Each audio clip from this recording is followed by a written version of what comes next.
председателе. Почитувани, со извештајот на Европската комисија се оценува напредокот на државата во 2022 година, а според компаративниот преглед на Парламентарниот институт за остварениот напредок во Македонија за периодот 2009-2022 година, Македонија во 2022 година има многу ниска просечна оценка 1,61, споредено со оценката 2,0 во 2020 година, што значи дека Република Македонија назадува и тоа е втора најниска просечна оценка од кога е СДСМ дуи на власт. По области тоа би било вака. Во однос на владење на правото, правосудството и фундаменталните права, во извештајот се вели дека Македонија постигна одреден степен на подготвеност. Корупцијата останува распространета во многу области и представува прашање на загриженост.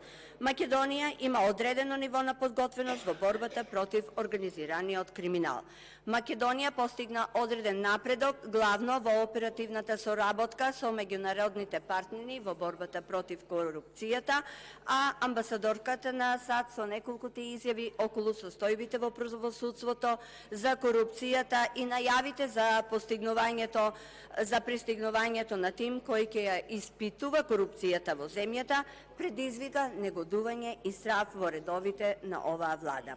Препораките на Европската комисија за поголема ефективност во спроведувањето на законите во борбата против криминалот, јакнењето на истражните центри на основното јавно обвинителство и за подобрување на координацијата меѓу обвинителството и полицијата и другите фактори, тешко ќе се спроведе затоа што МВР е заробена од кадри на ДУИ и СДСМ кои се рамо до рамо со криминалците.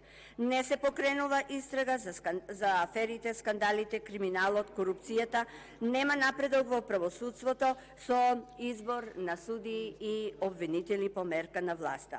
Скандал во основното јавно обвинителство за гонење на организиран криминал, исчезнале докази доставени во Европска институција за криминал во Македонија. Работата ќе треба да ја оправи кадарот на ДУИ, за чиј избор амбасадорката ги искара институциите. Оваа влада е во криминал до гуша и не може да се избори со корупцијата и криминалот и не може да обезбеди влез во Европската Унија. Институциите не постапуваат според овластувањето и тоа е причина поради која Македонија тоне во беззаконие. Во областа финансии и економија, во услови на енергетска и економска криза со инфлација од 16,7%, која е меѓу највисоките во Европа, при високи цени на храната и енергенсите и потресите на синџирите на снабдување, доделената државна помош преку планот за економски раст како главен инструмент за хоризонталната помош е нејасна, а државата не спровела оценка за нејзиното влијание. Извештајот наведува дека мерките и стратегиите за подобрување на бизнес окружувањето не се доволно систематски и конзистентни.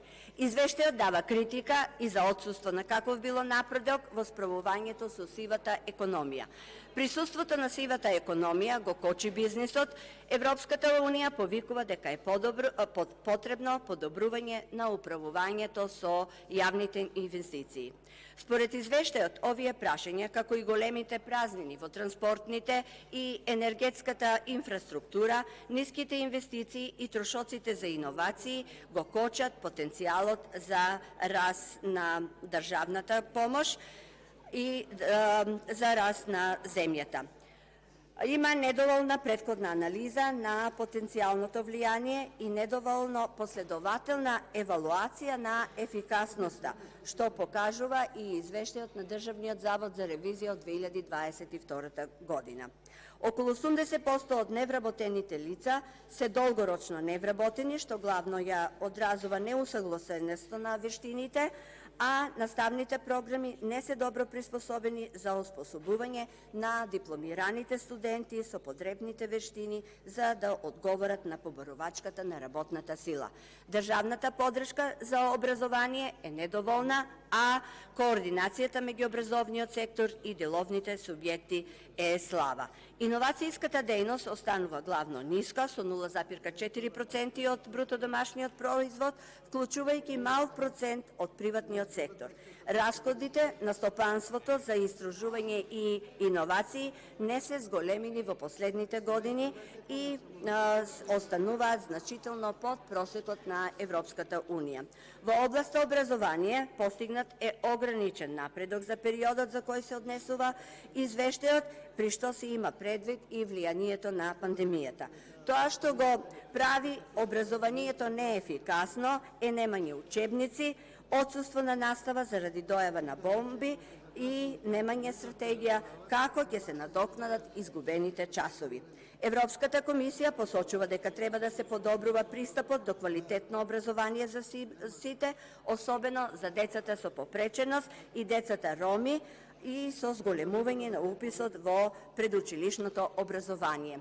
Во последните 3 години опаѓа бројот на студентите кои се запишуваат, меѓутоа имаме подем во запишувањето во високото образование на ромите.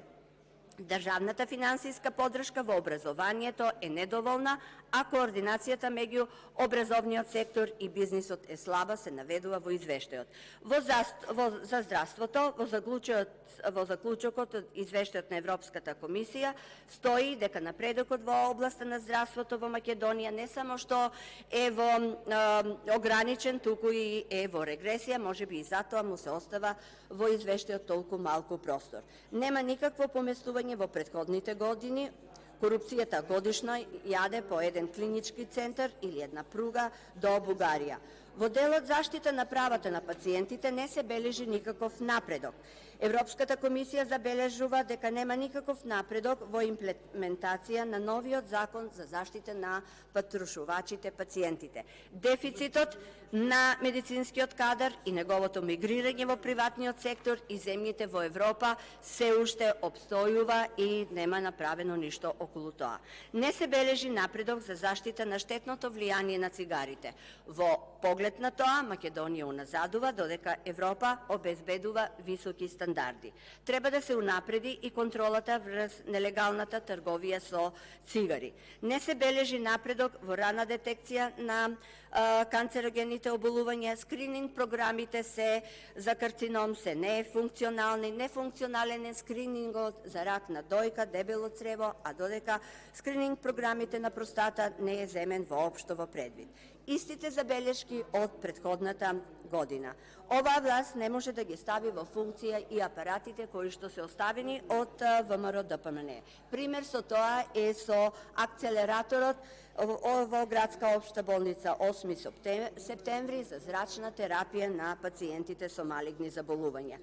Набавен е 2016 година, не е пуштен во функција, 6 години, нема кој да работи со него, нема обучен кадар, дури по 6 години е иницирана правната процедура за воведување радиотерапија во оваа установа. Никаков напредок во контрола на заразни заболувања, нема вакцини во центрите за јавно здравје и во Институтот за јавно здравје. Буџетот за превенција на ХИВ-СИДА е намален за 40%, што е закана за терапијата на лица што живеат со ХИВ-СИДА и за напорите за превенција со ХИВ и СИДА. Нема лекови за ретки болести, националните регистри за ретки болести се функционални, а и соодветните дефиниции се усогласени со стандардите на Европската Унија. Оценката за напредокот во делот на транспортот, сообраќајот од страна на Европската комисија е недоволен еден. Нема напредок во делот на реализација на проектите од областа на железницата и изградбата на пругата на кон Бугарија. Нотирани се сериозни забелешки за доцнење на коридорот 8 и 10. Нашите критики за доцнење на изведбата на автопатот Кичево-Охрид, Скопје-Блаце, експресниот пат Градско-Прилеп се потврдени и од Европската комисија и ги нотираат како сериозни доцнења. Оваа влада треба да работи и да испорачува резултати. Дека владата не испорачува резултати, доказ е и добиената просечна оценка од 1,61 од Европската комисија. Благодарам.